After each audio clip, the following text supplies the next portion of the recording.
When it's new to you and you haven't seen it, you're not familiar, you're thinking that this is a complete unknown, not realizing it's exceptionally viable. And, like you said, that there's billions of revenue already going through this industry. And yes, people want this. Own your future, because if you don't, someone else will. Welcome back to the Own Your Future podcast. I'm so excited today. We have someone who is a confidence expert. I can't wait to jam on that. Someone who's a top keynote speaker, TEDx speaker, has an incredible podcast, 2 best-selling books, founder of Boss in Heels. And we're going to talk about some cool stuff about how getting terminated turned into a business where she gets to be in control of her life and gets to own her future. And I'd like to talk a little bit about, we both have 16-year-olds. Can we just talk about that for a minute? Without further ado, I'd love to introduce you to Heather Monahan. Great to have you here, Heather. Dean, thanks so much for having me on. Happy to be here. Yeah, I've been thinking about doing a podcast like this for years, and I couldn't see where I could fit it in. I didn't like to dabble, and I'm beyond blessed. We launched about 11 weeks ago. We've been in the top podcast in the world in our category ever since, either 1, 2, and 3, bouncing back and forth. So it's a privilege and a pleasure. Thank you for being here. I don't take your time lightly. Thank you for following. Thank you for subscribing. And today we are not going to disappoint. Heather, besides talking about the difference between a 14-year-old and a 16-year-old, which I think could help a lot of people listening right now, and we could learn a lot from that, I'd love to start with that. You had an unexpected termination from your job, from your business, and it started you on your current path. Sometimes in life, those instances set us back. And sometimes they just set us back for a minute, and it's like a slingshot or like a trampoline. You're pushed down, but you're like, screw this. I'm never going to deal with this again. I'm never going to be terminated again. I'm going to face my fears. Screw imposter syndrome. Screw what my friends think. Screw what my family thinks. I'm finally doing something where I'm in control. So I'd love to hear that story. You got terminated. How did it turn into this incredible, business that you run now? Oh my gosh. You just made it sound so easy. So for everyone listening, this has not been easy at all. And I do want to share that on the outside looking in so much, we look at social media and you're like, oh, she's killing it. Well, I will tell you, it was 5 years ago. And I had just been named one of the most influential women in radio. I was flying high. I was getting all my confidence from external factors. I was a chief revenue officer. We had more than double the company's revenue. We were just doing hundreds of millions annually. I had 1,000 people on my team and felt super important and really proud. And the CEO I worked for 14 years became ill, and he elevated his daughter to replace him overnight. And she was my arch nemesis and called me in and fired me unexpectedly, immediately. And I had an 18-month non-compete. So I had to leave the industry I had expertise in. And to me, I went under a weighted blanket. I grabbed a bottle of Chardonnay, not a glass. I was a train wreck. And I literally was having panic attacks. I had so much of my identity and quote unquote safety tied up in working in that company, in that industry, and in that role that I couldn't see clearly. And I just remember no one's even calling me. What's going on? And I thought, I've got to put a post up. So I put a post up. I've just been fired. If I've ever done anything to help you, I need to hear from you now. And that post went viral and landed me on the Elvis Duran show, which took me down a completely different path in life that I would have never forecasted or ever imagined. Wow. It is. And I love that transparency, and we should dig into it a little bit is, when you're in it, Heather, right? How long ago was that you were fired? 5 years? 5 years ago. Right. So when you're in it and you're 6 months in or a year in, it seems like an eternity, right? Like, this is hell. I'm in it. And I had somebody explain this to me once. Just being honest, I went through a divorce and I was so worried about my kids. I remember the business didn't affect me that way. At 16, I started a firewood cutting business. At 18, I started fixing wrecked cars and selling them. At 19, I had apartments. I went into the entrepreneurial world and I had nothing to lose because my family was broke. I didn't have money. So when people thought about what if you lost everything, it's like, I'd go back where I was. I know what this is like. It was a driver. I wanted to run away from being broke. My parents were, I wanted to run away from that, but I never worried about the challenge of the next level in business.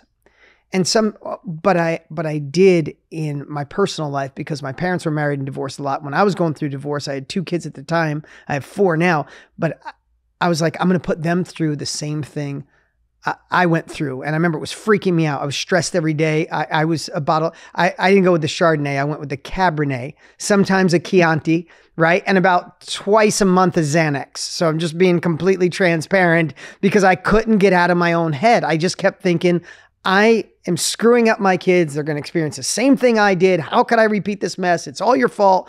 And I couldn't get it out of my head. And I remember somebody explained this to me. When you're in it, one of the only ways to go from where you are, you lost a job. You were running 1,000 people. You had certainty. And when you're completely certain and somebody takes that certainty away overnight, it is a feeling that is hard to explain. It's not even a lack of confidence. It's like someone pulled the plug on your life. And when I was in it, how it was explained to me, and if you're on video, you could see this, so I'm trying to explain it. Imagine there's a board and there's a hole in it.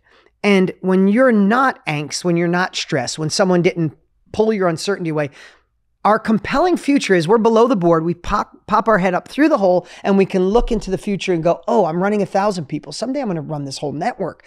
This is my safety. I'm going to get the raise. I'm going to get the promotion. Maybe I can get a piece of proceeds. Oh, and then you pop down underneath the board and you go back to work.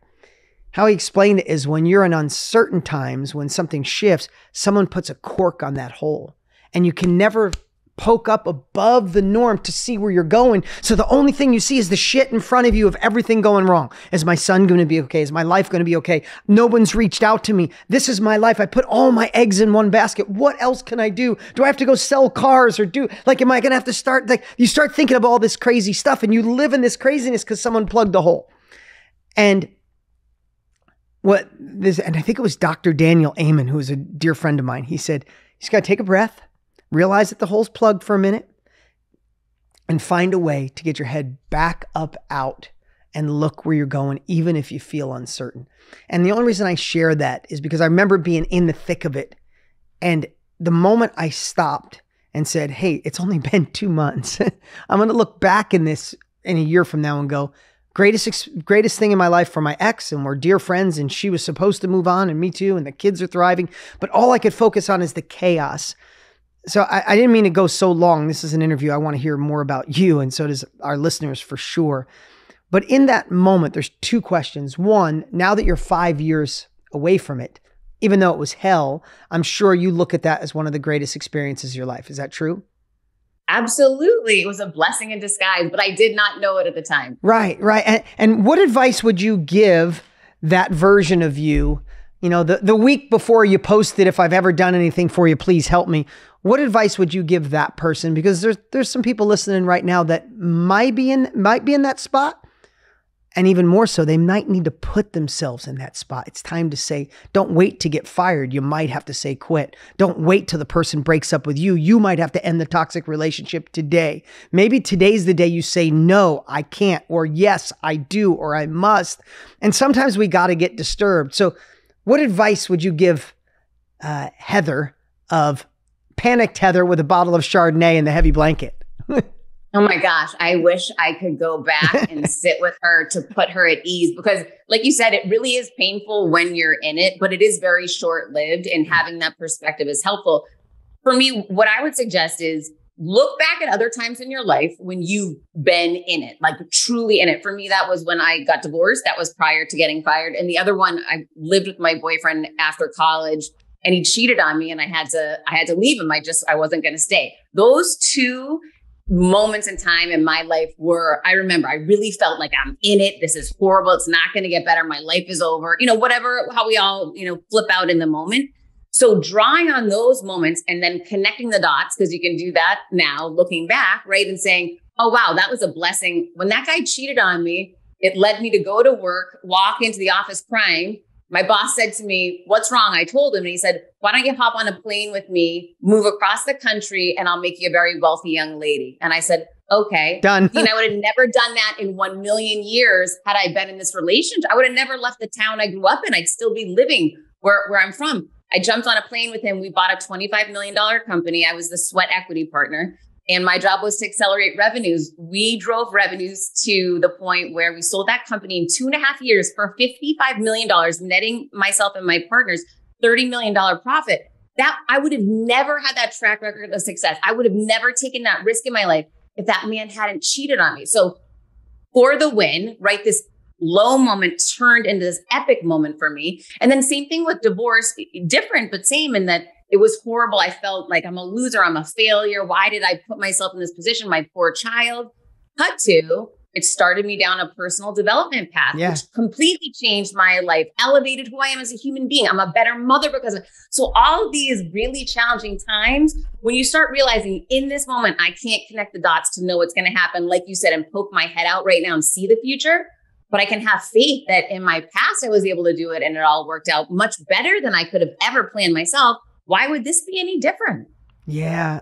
And though that happened with your boyfriend and you got through it and it was a great decision, you never would have got on that plane, left the town. When the next thing comes, what I want to share is you don't automatically go, "Oh, these things happen. I'll be fine." No. You're like, this one's worse. In your head, you go, "This one's bigger. This one's worse. This one's catastrophic. I will." And like, that's the game your brain still plays with you. And people say to me, "When does it go away?" Never. I'm 54. It probably happened to me last week. It doesn't, the voice doesn't go away. The other voice in us gets stronger to go, "I hear you. I see what you're saying, but we'll get through this. We're going to be stronger and better." It's the personal development journey. Right? It's when people in my 20s, if somebody said, "What's it take to be successful?" Like, give me the opportunity. I'm a hustler. I'll get it done. If someone said, compare your thoughts, thinking, mindset compared to the opportunity, I would have said 90% the opportunity. Yeah, I got to be in a good mood.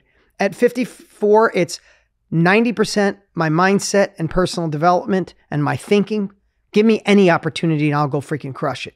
Right? It just took all these years on this planet and ups and downs to realize that if this isn't straight, nothing else works. So I love the gift that it pushed you. And I'm sorry you had to go through a divorce, but I love the gift it gave you of personal development and growth and understanding. And look, you get to, I know you have a 16-year-old son, you get to hand that down to him. He might not appreciate it now, but when he's 34, he'll call you and say, "Thank you. And I'm sorry." Right? I always say that when my mom said to me one day, she's like, "When you have kids, you're going to call me and say, 'Thank you. And I'm sorry.'" I'm like, "What the hell does that mean?" And then I have kids and I'm juggling. I'm like, "Mom, thanks. And I'm sorry." It's like, it's so true. I want to highlight what you just got into for everyone listening, mindset, where a lot of people don't want to believe this, or they think, no, that's just, rhetoric or whatnot. I know for a fact this, back in these other examples I gave, I didn't have the wherewithal or the tools to say, I should check my mindset and see, is it helping me or hindering me in this moment? However, at 48 now, I do have those tools. Again, I freak out, and we shared off air. I was telling you, my bank account just got hacked this morning, and it's a whole mess. And it's laughable because I know it's a problem that will be solved, but it's causing some headaches, taking up a bunch of time. It's a negative situation. Immediately, I say to myself, pump the brakes. What can you do to put yourself in a better headspace right now? Because I don't want to go down a road of having a terrible day. It's a slippery slope. It can happen so easily. I know I can control it. So immediately I'm like, I got to hit my playlist that saves me, the playlist of my life, go for a run. I need to go look at pictures of my son when he was a baby and compare it to now. Yeah. Look at his vision board. Like, look at everything that makes me so excited that I could almost cry. And get all fired up, do the things I love, and let go of that moment, knowing I've already taken the steps to rectify it, but there's nothing else I can do at this point. I got to put a pin in it, put it to the side, and start focusing on the things that I love to do. And once I do that, I start thinking, good things start showing up. All right, I'm back on it again, and I can control where my day goes. I love that. And it's like a muscle, right? If you want to be in good shape, how often you got to go to the gym? All the freaking time. Especially when you're not 20 anymore. You got to go all the time. How often do you have to eat healthy? Most of the time.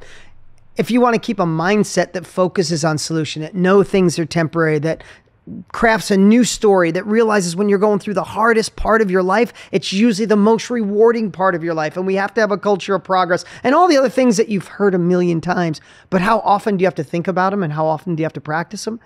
As much as you do to have a good relationship or be a good parent or be in good shape or eat better. You got to do it all the time. You can't go to the gym for a weekend and be in great shape for a year. You can't read an amazing book or listen to a good podcast and think it sticks. We have to practice it. So I really want to jam on confidence today, but I want to put a pin in that for a second, because I believe, and I love that confidence is such an important part of your life, and you help teach others to be speakers and all the things in it. I believe one of the most important things, if you're going to go from a career mindset or even get advancements in your career and promotions, or go into doing your own thing or being an entrepreneur or evolving your entrepreneurial company that you have, I think protecting your confidence may be in the top 3 most important things in the world. Because without confidence, we play small. Without confidence, we don't ask. Without confidence, we're not bold. Without confidence, we don't walk through the door. Without confidence, we let other people make decisions for us. And because we have so many women followers, and I watched my mom, I know without confidence, there's a lot of women knowing there's another level of life, but they'll still play second fiddle to their partner because they feel that's their role. And when they get confidence, they could still love that man or that significant other at the same level, still be that partner, be that muse, and still do their own thing. And a lot of that comes from confidence. So I'd love to have your perspective on that. But before you do, I love the fact that you've evolved into my industry that I've been in for 27 years. We're in the same business. You have a mastermind, elite mastermind. You teach others how to be speakers. What would you say, just to start, would you have ever thought in a million years that you would end up in a mastermind or a workshop? If someone would have said that to you a decade ago, you'd been like, I'm not a or what? I'd love to hear your perspective of being in this space, and now what does it mean to you? You know, the irony is it's so obvious now that I've done it, that this is what I should be doing. However, didn't know this business existed. And Dean, this is going to sound crazy to you, I know, but didn't know you existed. Right. When I was in corporate, I was in that corporate bubble. And for whatever reason, I didn't pick my head up outside of that arena very often to see what was happening in other industries where my unique talents could be an asset and deliver value elsewhere. Yeah. I just never thought about it. I thought, this is the lane I'm in. I'm good at this. Stay in your lane. Stay focused on what you're doing. The irony for me is that I had been speaking for 20 years in corporate America. You didn't get paid for it back then. It was part of your job, to represent the company that you were with. And so I didn't even know there was a speaker business, because we didn't pay speakers in the media business. Yeah. People would come and want to speak for us for free because they wanted us to elevate them in media. So I didn't even know that was a thing. So we know so little. We only know what's happening in our little microcosm of the world. And when I got fired, Elvis Duran said to me, "You're writing a book." I said, "I am writing a book." He spoke a truth and a conviction and a confidence into me. Yeah. I ran with it, Googled how do you write a book, figured it out. And wasn't that hard, by the way. You sit down and write, and then you hire an editor. People like to overthink that one. But anyways, cut to, I've got a book, and I'm like, oh, I know how to sell. I'm just going to start cold calling companies and say, hey, I'll come in and speak for you if you buy X amount of books. That was my big strategy at first, because I figured it made sense. And all of a sudden one day, a company I call says, "What's your speaker fee?" I said, "1 minute, please." And I Googled speaker fee. And in real time, just Googling. Yeah, of course. I believe done is better than perfect. Like, I'm a bull in a china shop. Just move forward and y'all figure it out on the way. Making lots of mistakes, but I'll figure it out. And so Gary Vaynerchuk came up top of the page. It must have been an ad or something. And it was $350,000 for a 60-minute keynote with Gary Vaynerchuk. And I remember thinking, my time might be better spent getting into this business than the book business. And I started changing what I was doing. That's when I leaned into getting my TEDx talk and really getting into speaking, figuring out the agent business, whatever. And then that blew up and gave me the opportunity to start teaching people how to do it. Because again, data doesn't lie. And when you're seeing a lot of messages from people and getting a lot of questions around the same topics, that's a potential business and revenue stream for you. And I hadn't thought of it that way, because I didn't know about this whole personal development space. Mastermind didn't even know what that meant. So I had to learn a lot about a new industry. these were innate skills and talents I had, but I didn't realize they could be monetized in the fashion that they could and help so many people. Yeah. And listen, everybody evolves. I was broke as hell and real estate shifted my life. Then I bought Tony Robbins' course in the midst of all that. And I'm like, wow, this guy sells what he knows. Like, he figured out stuff from Jim Rohn and all these other speakers, and he helped my life. I'm like, I cut this guy a check and I'm doing better. Sign me up for that. That was my transition. I was in real estate and cars, and I had apartments, and I was flipping houses and building houses. And I'm like, but I could teach people what I learned and get paid. I'm not a teacher. I'm not that good of a student. And you go through all the self-doubt, like, who would listen to me? I'm not Tony Robbins. I haven't made $200 million. And then you realize wherever you are, you're one chapter ahead or one book ahead from somebody who's starting at zero, right? You did all those corporate speeches. Then all of a sudden you were doing more speeches. There's someone else thinking to be a speaker day one. Like, where the hell do I even start? Where do I find the confidence? To that person, you're a whole book, a whole year, decades into days ahead. They could either figure it out and take 5 years, or go to you and have the opportunity to go faster, gain their confidence. And the other thing too is, because you've been in it long enough, you know how to go upstream, meaning, yes, I can give you the presentation, how to stand on stage, how to be strong, where to look, how to feel. But if you don't have the confidence, you're never going to get on that stage anyway. So you're smart enough to know you got to go upstream, all those things you've learned. And now it just forced you to say, how do I package it to help someone else? And holy crap, that's a business, right? What would you say one of your biggest fears were when you were getting started doing that? It's what you said, the imposter syndrome. Am I really qualified to do this? Is this a viable business? Because when it's new to you and you haven't seen it, and you're not familiar, you're thinking that this is a complete unknown, not realizing it's exceptionally viable. And, like you said, that there's billions of revenue already going through this industry. And yes, people want this. It already exists. I just wasn't privy to that knowledge yet. So, embracing that you're always learning. During the pandemic, I received a DM from a teacher at Harvard, and he said, can you come in and be a guest professor for my class? And that was my biggest imposter syndrome moment. It was on sales and sales leadership, something I'd done, to your point, I'd done it my whole entire career, had tremendous success. For me, this is what helped me with imposter syndrome. I wrote back to him, oh, for sure, I'm interested, pretending I'm so confident in this, but I was scared. I was scared to death because I couldn't get into Harvard. I didn't even apply. There was no chance for me. So I sent him this message. I'm interested to know why me. I really had to understand that. And it was so cool. He was very honest. He said, Heather, I'm an older man in his 60s, and I've been teaching for 20 something years. You are a single mother, working mom who's found success in real life, in real time in the corporate world. I want you to take that knowledge and bring it into the class today, because they're not getting that from me. Yeah. And once he explained to me, so I learned you've got to put on those rose-colored glasses that other people look at you through. And once you do that, I could understand, oh, wait, I shouldn't have him on a pedestal. He and I can be peers and we can be equals. Yes, his background is Harvard, mine's not, but my background's pretty cool and different too. And so when I did go to class and I did teach there with him, what I learned was those kids had only learned from a book. And here I was walking with— You had real life experience. Well, and listen, it's amazing. As you say that, I loved what you just said about rose-colored glasses, because this is the group I work with all the time. And I always say what you asked is, usually we're looking at things too broad. Oh, I got to go to Harvard. I'm not a professor. And you start thinking, rather than saying, hey, if I'm going to teach in the thing that I've mastered, in my lane, this niche, I'm not going to teach all the stuff that he might have learned from Harvard. I'm going to teach the one thing that I got really good at in real life. Failed, succeeded well.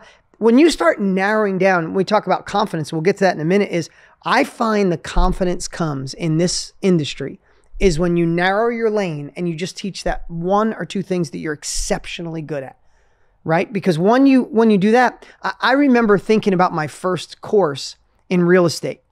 And I was like, God, I'm not Tony Robbins and I want to build this course. And back then I had to go on infomercials. You can remember before the internet, it was either infomercials or direct mail. People are like, why'd you do infomercials? Like, because there was nothing else 27 years ago, But I remember thinking, man, I haven't made hundreds of millions of dollars in real estate. And I don't know how to do big apartment houses. And I've never bought a strip mall. I don't own, and I got myself all freaked out.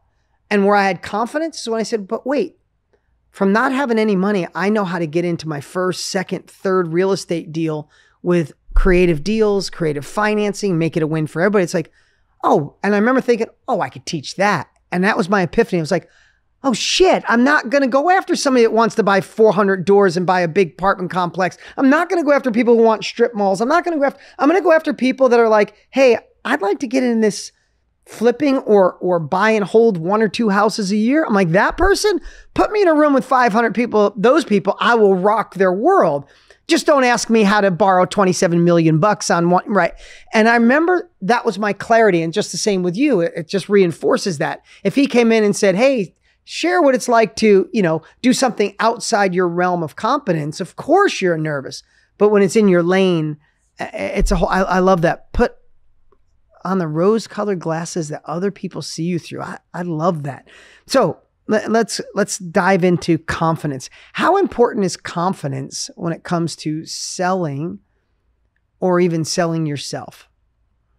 Well, I mean, you know this, people buy and do business with people they know, like, and trust, right? Yep. So that starts there. But when I think to myself, and I ask you to do the same thing, if that same person that you know, like, and trust is really low on self-esteem, maybe they're going through a tough time in life and they come in and they're kind of desperate to sell you something, are you more likely to say yes to that pitch? Or run? Or when someone, right, you want to run, you're like, oh, I don't want that. Whatever that vibe and energy is, no, you keep that. And you know what, I'm going to keep it moving. But when you see someone come in vibrant with life, loving what they do, feeling so confident that this is going to solve your problems for you, you're like, where do I sign? Let me sign. Put me in, coach. I want in. So I just always think of my own experience with that and how confidence really is the one thing that changes everything in any business, because people gravitate towards you. It's a magnetism that ultimately pulls people towards you. And I truly think it's a difference maker in business. It's everything. It literally is the top 3. When I say, I remind myself all the time to protect my confidence. Now I have 3 hacks that get me back in a courageous, confident state. I don't want to share mine. This is about you. I want people to get to know you. And where's the best place for people to find you? I want to know yours now. All right, I'll give you a couple, but where's the best place for people to find you, Heather? I'd love everybody to go follow you and get more confidence from you. I'm at Heather Monahan on all social media. HeatherMonahan.com is a website, and you can link to my podcast, Creating Confidence, from there. I love it. All right. So give me some hacks on either hacks or processes or morning routines. What do you do to stay in the confident, Heather? Okay. First and foremost, you got to fire your villains. Any negative people in your life, people that speak down to you, give you those, I call them sneaky villains, the ones that give you disparaging looks, talk behind your back. You have got to fire those people from your life. The minute you get rid of negative people, you stop thinking negatively about yourself. And listen, all the power is within your own mind, but it is influence, whether you like it or not, or notice it or not. Oftentimes that is influencing you in a big way. And sometimes it happens in a really subtle way. At first, this happened to me in my old career. I was working side by side with a woman that hated me. It was so obvious. Everybody knew it. It was the elephant in the room, right? But you think, all right, hey, that's her problem. I'm going to focus on me. I'm going to do, I'm going to stay in my lane, do my job. But what I didn't realize is over the years, and I'm hoping someone can relate to this, because of disparaging looks, because she would never say hello to me, because I wouldn't be included in the meeting, all these, passive aggressive games that were going on. And I wouldn't speak up. I wouldn't say, excuse me, that's wrong. You're not going to speak to me that way. I would stay quiet. It was chipping away at my confidence, and I didn't notice it until one day I woke up and I thought, I'm like a B-rate target version of myself. How did I become this person? I don't speak up in meetings. I'm not, broadcasting my opinion everywhere the way I used to. It had eroded. And what I've learned is confidence does ebb and flow. And there are moments it comes up and moments it comes down. You have to pay attention to it. Had I been paying attention, I would have noticed allowing this woman to behave this way near me and allowing her to stay in my vicinity is chipping away my confidence. I either need to work it out with her directly, or I need to leave the situation and go to a place where I'm surrounded with people that are champions for me and cheer me on and stretch me to grow. And that was, for me in my situation, one of the biggest game changers was removing that person, that negative person from my life. Yes, so solid. I hope if you guys heard that, hear it again, go hit rewind when time allows and listen to that because it is so important. I'll share one and then you give me another one. How about that? We'll go back and forth here. It's kind of along the same lines as one of the things that I realized that I did ages ago, and this isn't rocket science, is auditing what robbed my confidence and doing less of it, and auditing and paying attention to what makes me feel like the man that could do anything and doing more of it. And you're like, duh. But not really, because if you're not consciously aware, when you were done, the day you realized that this woman was robbing your confidence, you're like, Heather, what the hell? How did you let yourself be less of a woman because someone else was making you feel like robbing your confidence? But if you're not consciously aware of it, you can let those things sink in. So I always say, when is the last time, especially in the last 5 years, when is the last time you watched the news and got done and said, oh man, I feel empowered? Like, when's the last time you watched the news and you said to your 16-year-old son, hey, buddy, I know you didn't see the news with me at 5, but you got to watch it at 7. It's going to be so good for your future. Like when is the last time you ever said that? And then simultaneously, if you really pay attention, when you watch the news, so many times you'll say, God, the world's going to hell in a handbasket. Should I even work this hard? What if the dollar collapses? I got a lot of dollars now, but what if they're worth nothing? And you start getting your head out of your lane, out of what you can do to change your own life, and you start lowering your confidence because you're letting that in. So for me, I went on a news diet 12, 13 years ago. I just don't do it. People say, isn't that naive? It's like, no, I get enough from the world without watching it, but I know I can impact the world by being the best, most confident version of myself. And just one of them is negative people, of course. I love the one of bad advice, right? Negative people in your life. It's your broke friend telling you how to find, Heather, come on, it's time for you to engage, or it's time for you to, like your broke friend telling you how to get rich, your single friend or your miserable friend telling you how to fix your relationship. But somehow if you spend enough time with them, what I say about confidence is cumulative in both directions. You watch a little news, it goes in the wrong, it's weighing down, taking a little. You're around your negative friend for coffee, it weighs a little bit. And the last one I'll say is, for me is working on my weaknesses. Growing up, I had dyslexia. I wasn't that good at a lot of stuff. And I used to think the only way I'm going to be good is if I get good at all these things I suck at. And it was the biggest lie in the history of the world. Screw the things. I still suck at it. But I got really good at the thing that lights my soul up. I got really good at the thing that moves the needle in my business. And now I ignore all the stuff that robs my confidence. Again, simple, but we have to remember, or else it slowly creeps into your life and it stacks up. And then one day your confidence is just off enough where you go, maybe I'm good. I should be happy. I should settle. Anyway, that's mine. That's a couple that I loop in my head all the time. I'd love to hear another one on your side. Yeah, you just made me think of one. So it's kind of a big one and it can have major impact, but so often people don't think it's possible for them. Here's what I mean by it. Say you're a real artsy person, like I am not, but you're super talented. You're great at drawing. You love art, and your free time on the weekends, you want to, go to this event and check out, what's happening with art in this part of the country. That's your passion, right? Probably it's part of your purpose. It's probably something much bigger than what you're allowing it to be. What I have found later in life is by picking your head up and say that person's an accountant during the day. From 9 to 5, they're sitting at a desk, typing in a computer, and it's sucking the life out of them. You spend more time at work than you do anywhere else, across your existence. And if we could just get people, myself included, and I'm just so grateful that I have found my purpose and passion. And for me, I didn't hate what I used to do, but I didn't have that connection to this is a reason why I'm actually here. This is why God put me here. I feel like that now. I feel like what I do now, I used to make rich people richer, and now I help people every day to empower them to live their best life. Very different. So for those people that are accountants or doing something that doesn't light them up, that they kind of dread Monday morning, I beg you to say, okay, what was it that I loved to do when I was a little kid? What is it that I do on the weekends? What am I good at? Even if I don't know how I'd make money doing it, just stop and ask yourself these questions. Start spending some more time there, and then you can start investigating. You might not see the road to revenue yet. I guarantee there is one. You weren't given that talent, that calling, to just throw it away. Don't leave it there. Like, you've got to put energy and effort into it. Start researching, start talking to people about it. The sooner you can jump into that business, whatever that's going to be, however that's going to look, and however messy it might be, the more confident you're going to feel, because that's where you're really meant to be. Oh, so true. Amen on that one. Because this is what my partner, Tony Robbins, and I do is we help people that have been searching. We help a path to show them how to be a coach or a consultant or a course creator or do a podcast. Just take the same framework on how to share your life experience and impact others. And the biggest thing we hear is, I had no idea this was an industry.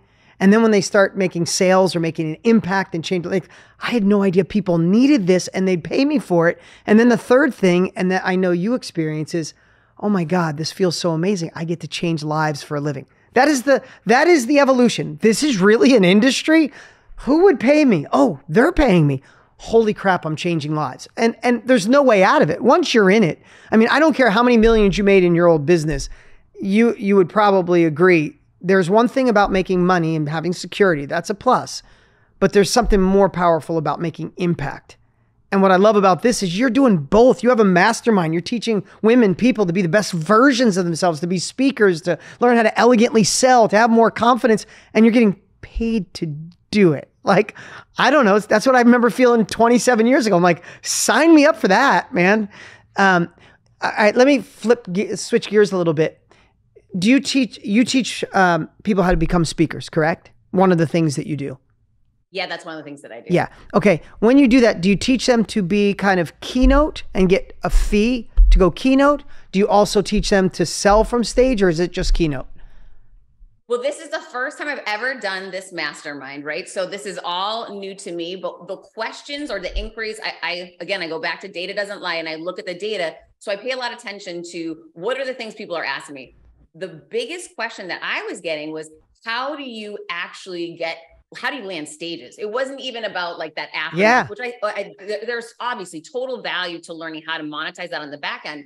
But I want to teach on the front end right now. What I'm teaching is how to actually elevate your presence, right? How to pull business towards you, leveraging social media, how you position yourself, how your website is set up, how you're marketing yourself, your SEO, all the basics on the front end.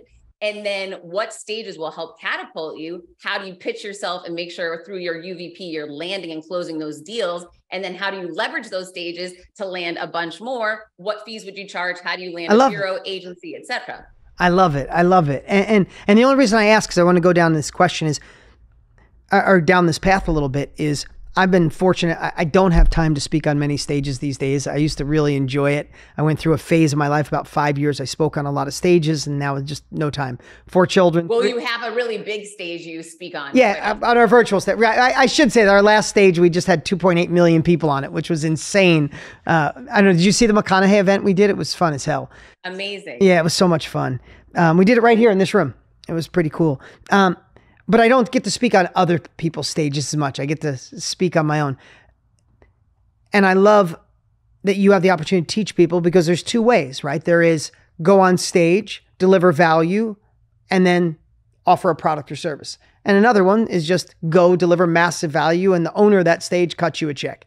Love that path. And I feel blessed that I get an insane amount of money to do that when I can find the time.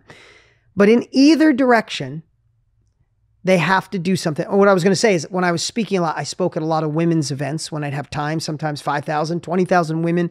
And the one thing a little bit more than men, or maybe men were embarrassed to admit it, is when it came to the actual selling. If I said, who doesn't love selling? It would be about 80% of the audience. And I'd watch girls go, like, that was the face, like, yeah, I love serving, or I love coaching. I love creating this mastermind. I want to do this workshop. I want to write this book. But I don't love selling. And my job for years has been selling is service. If you don't sell them, you can't serve them. And I believe that with all of me. If you watch any of my stuff, when I get to the sale, I can't even contain my enthusiasm, because we worked with Matthew. We worked 6 months on his course. It is so badass. It is so high quality. It is so good. I couldn't wait to sell it, because I knew what it would do for people's lives. But it took me a lot of training to get there. With that is a long question for a short, it should be a short question, and I'd love a longer, or whatever answer you feel comfortable with. But how do you teach somebody? Because if you're teaching people how to speak, they still got to ask somebody for money. They got to ask for their keynote money. If they're getting $5,000, $10,000, $100,000, $1,000, they still got to ask. They got to ask to be on someone's stage, so they got to sell. So what are some of the things that you've learned through your own experience to be able to ask with elegance, or ask with confidence? Maybe that's a better word. Okay, so I'm going to tell a quick story that I hope will help people understand how I see selling. First of all, selling is helping, right? And when we understand that we're helping people, even though it might seem uncomfortable at first, push yourself. Fear is a green light that means go and go faster. Step into that fear and watch how all these dominoes fall and how amazing they turn out for you. I'm blessed that I've been selling since I was 9 years old and had a paper route, right? I'm so lucky I grew up poor and had to do that, because for me, I just looked at sales as part of life. And the more I did it, the better I got at it, right? So if you haven't been consciously selling it, please start consciously selling now. Because guess what? Everyone's being sold in any exchange, all the time, whether you realize it or not. So why not make it an art form and get really good at it? So when you want to get what you want, you can. That's a great suggestion for you. Okay. So I'll never forget, I was speaking at a charity event, and back then I would not broadcast to the world that I was a speaker or that I could do this or that. I felt, you know what, I should be more humble than this. People are going to be turned off and call me cocky. I was very afraid of how the outside world would see me. My assistant did not tell me, was in the back and live streamed, she had my phone to my Facebook account, the speech that I gave. It taught me the most incredible lesson that day. I got all these amazing I would have never done that. I was so embarrassed she did it. But it was a blessing, because I saw these beautiful messages from people saying to me, thank you so much for letting me know this, this, and this, that I was basically selling from the stage in this speech. And people were thanking me for it because it told them what was possible for them. And I learned that day, I need to stop making everything about me. And I need to start making it about the people that I have the potential to help. Because if I'm denying them that opportunity, I'm a bad person. If I have a gift or a solution that can help someone else, how dare I not sell that to them? That's wrong. And that doesn't make the world a better place. And I'll never forget that lesson. So anytime that I'm meeting someone, and there's so many people, to your point, Dean, that struggle with, I feel uncomfortable or slimy, I'm like, all right, let's stop. What is the problem that you solve? Create an avatar in your mind. Who is that person that you've helped with this problem before and you saw that solution? Now think to yourself, should you have denied that solution from them? Oh, Should you have so never good. given that? And they're like, no way. Well, that's just not the right thing to do. Yeah, so good. You and I, obviously, we could talk about this for a long time because we're on the same exact page.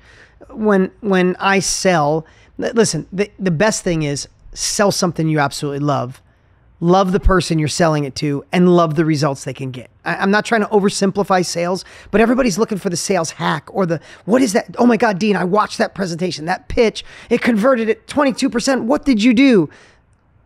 My answer these days is I loved the audience. I loved what I was providing, and I felt really shitty if they didn't buy it because I know I can't help them. I know people are looking for something deeper than that. They're looking for like you got this little thing and you open it and sunbeams and rainbows and puppies fly out. And it's like, this is the thing I did. It's like, no, I actually love what we were providing. Like whether it was Matthew's event or Tony's event and I'm on stage there, I'm selling at our events, is I'd fall in love with the product and I fall in love with the results it could get. I truly, if you ever read Og Mandino's book, The World's Greatest Salesman, if you never read it, just go through it. It's 2 hours. It's so good. His second, it's about these 10 scrolls. The second one is I'll meet this day with love. And I talk about it a lot, but this one part, because you mentioned it, is the person I'm selling may not love the product that day. They may not love my clothes. They may not love what I say. They may not love my face, but they will know that I love them. And eventually they will become a buyer because they will feel that. So when people say, what's the secret? It's like, it's not that big a secret. Sell really good stuff, really care about your clients, get them results, and feel like shit if you don't get it in their hands. It'll push you to be a better human.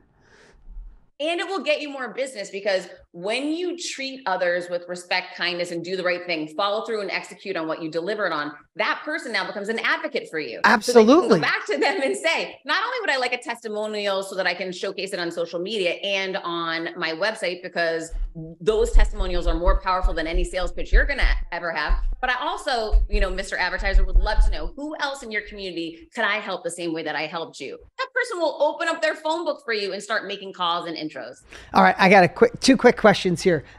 One, things are a little crazy out there. The news tells us that we should hate each other and that we're so different. And oh my God, the loud minority seems to be in charge. And I think the quiet majority, I think we all have some similar traits. And I think we could all get along and help fix a lot of things if we didn't have so much disruption. But what that does is it causes uncertainty, and uncertainty causes lack of confidence. And then lack of confidence upstream makes you feel like an imposter, and then makes you stay in the job you hate or in the relationship that doesn't serve you. And lack of confidence stems from other things, outside circumstances, but the outside circumstances land in your soul. And then you sit on your hands waiting for something to change. And as you know, you watch it all the time. I'm sure it could be a year. Sometimes people sit on their hands for a decade or more. And I think that's the saddest thing on the planet, when there's no better time than now, right? That old saying of when's the best time to plant a tree? A decade ago. When's the second best time? Today. Like today, let's do it now. So if you were going to challenge our listeners today to do something in the next week, what would you challenge them to do? Oh my gosh, I love that question. All right. So for everyone listening, you already know what that one thing is. So ask yourself this question right now. What is that one thing on your heart that you know you should be doing and you haven't pulled the trigger yet? I am challenging you to pull the trigger. And some of you are saying, quit my job, leave this relationship, start the diet that I've been saying I'm going to start for however long, stop smoking, whatever it may be. You are the person that has this answer. All I'm doing is challenging you. Take action now, no matter how small or how big, and start making it happen. You have waited too long and you are worth too much. I love that. I love that. And we've been doing this since the first podcast. Do you have a question for me? Something I can help you on? I'm so interested in AI right now. And how are you leveraging AI in your sales process in your business? Yeah, really, really great question. So my team is using it in every department. So the first thing I want to share with everybody is when something new comes out, there's first the resistance, like, oh, not another thing, or, oh my God, is this going to take away our job? Or, oh my God, it's probably so complicated. I believe AI, the more I use it, the more my team uses it, is going to just be a fundamental shift in the world. The day the internet became public to the world was a big shift in the world. The day that there was a printing press, running water, libraries, like there's been these shifts in the world since the beginning of time. I think AI is a big one. I think in 100 years, it'll be before AI and after, just like before the internet and after. Another one of the biggest shifts in the world was before gas. Not even oil and coal. When the steam engine in the train was coal fired, it shifted the world on maybe to 45. When they turned into gasoline, it shifted the world straight up. That's what started the Industrial Revolution. So I think this is one of the biggest shifts probably ever. But there's always going to be those shifts. And you can either deny it and be scared of it, or you can dig into it. Now, I would suggest dig in. It's not something you should avoid. Secondly, again, my team probably uses it in a sophisticated way than I do. But for me, it helps me dial in my ideal client. So just this weekend, and I've shared this, but just this weekend, I dove into really understanding my ideal client even more and narrowing it down. And what are some catchphrases that my ideal client might say? And then say, what about, okay, I get that. They're looking for a new career or the next career or a new business. I'm like, oh, that's cool. So what would that demographic, what would that look for? And what kind of terminology does a new career person use versus someone with a new business? And then I said, oh, if I was going to do an ad on problem solution, what would the hook look like? If I was going to do an ad through an educational eye, what would that look like? If I was going to do an ad that was humorous, what would that look like? If I was going to do an ad that was on social proof, how would I start that? If I was going to do the ad through the lens of someone, and I was just asking, and it was just giving me so much data. And the funny thing is it knows the voice. So I would just say, play with it. If you're in business already, and I'm answering for you, but for you specifically, Heather, I would say take your ideal client that's in your mastermind or listens to your podcast and come up with it. Name her. It's Ashley. She's 44 years old. She is done with the career. The kids are getting a little older, or whatever your demographic is, and say, what does she need the most right now? Oh, I put in what is the biggest fear of my demographic? Now, I've been doing this 27 years. I thought I knew it, but there was a couple I didn't. The first one was fear of being irrelevant. Another one was fear of missing out. Like I did all this for everybody else and I never lived my gig. Another one that I never would have thought of was fear of balance. I still want to take care of my significant other. I still want to be a good parent, even though my kids are getting older. I still want to take care of the people in my life, but damn it, I want to do my own thing. And can I balance that all? It's like, oh my God. Another one was, number 5 was fear of technology. I'm over 40. I didn't grow up with it every bit of my life. I had to learn it along the way.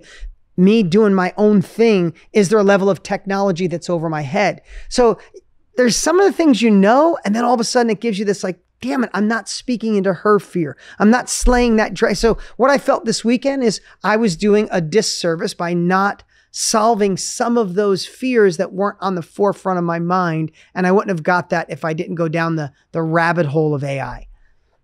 So good. I need this on my podcast, Dean. I'm going to have to get a copy of this. Those were great questions and great ways to extrapolate value out of it. And Chat GPT is definitely a great tool to use. Yeah, that's what I did it all on. And then I came to my team. They were probably going, I was like, guys, we have to go down this lane and that lane. In fact, I copied and pasted like 13 pages because you go down the rabbit hole of Chat GPT. I'm like, well, what is she afraid of? And why is she afraid of balance? And what would get rid of her fear of balance? And I named her Julia, and it's going, well, Julia should do. And I'm like, well, what else should Julia do? And how would she do? And I was just like, oh my God. And I've been doing this every day of my life for 27 years. And I still found it. Listen, it is not the thing that's going to replace you. I don't believe that. But you can go faster when you utilize it. So it's not replacing you, but you can go faster. So even what we're going to train on August 1st, we're going to show people how to not start with a blank page. I think one of the greatest gifts of AI is the blank page is the hardest. Write a book and stare at a blank page. You're like, where do I start? Use AI to get you lift off, launch off the ground, and then you can tweak and fine tune and put the human touch on something that gives you a head start on. So I would say use AI for no more blank pages. Oh my, this is crazy. I'm doing an ad for Staples right when we get off. And the whole ad is starting with a whiteboard and how like I came up with my book names and all this.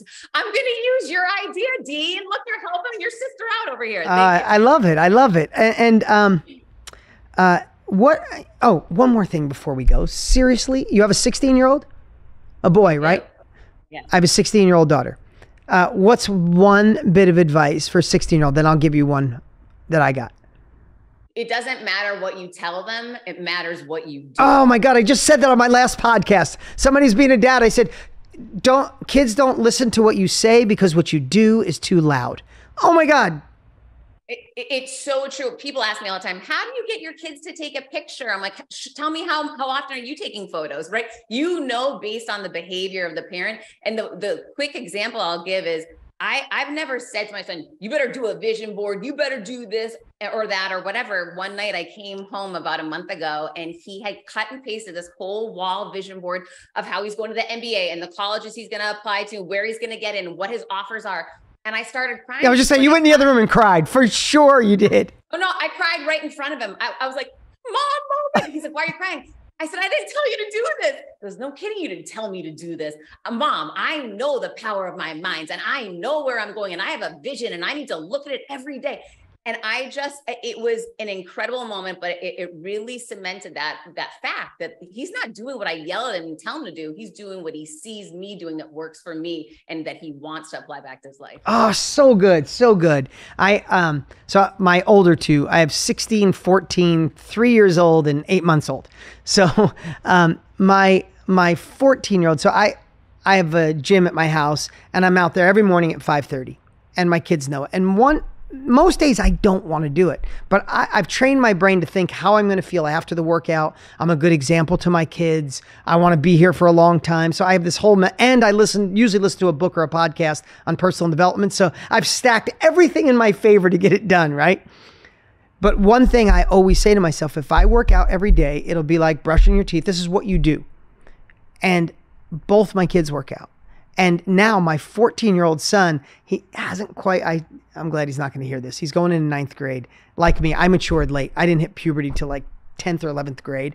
He's still the 5'2". He's got buddies that are 6 foot tall. So literally about 4 weeks ago, he said to me, Dad, if I work out every day, will you work out with me? I'm like, I'll do whatever it takes in my power to.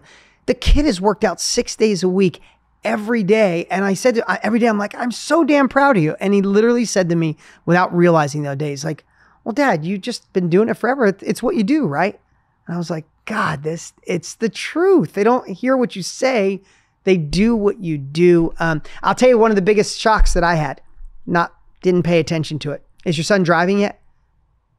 He has a permit, but doesn't have a license Okay. yet. I'll tell you the one that I didn't see coming is I bring my kids to school every day. I pick them up every day.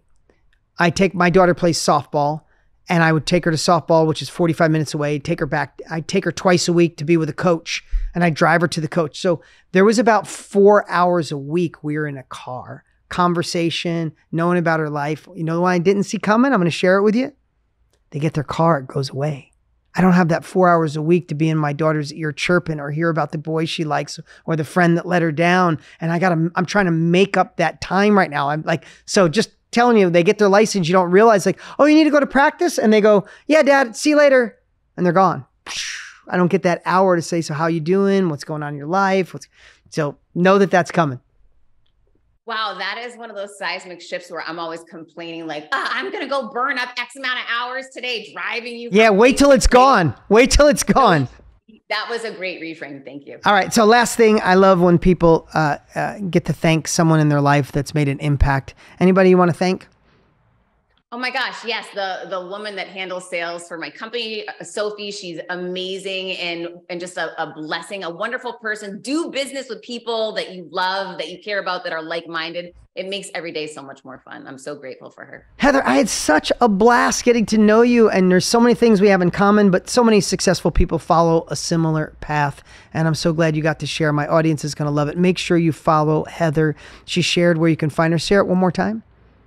At Heather Monahan on all outlets, and the website's heathermonahan.com. Yeah, make sure you do that. And thank you for tuning into another episode of the Own Your Future podcast. Thank you for making us one of the top podcasts in the world in our category. If you like it, share it with someone you know. Follow, subscribe, and we'll see you next week.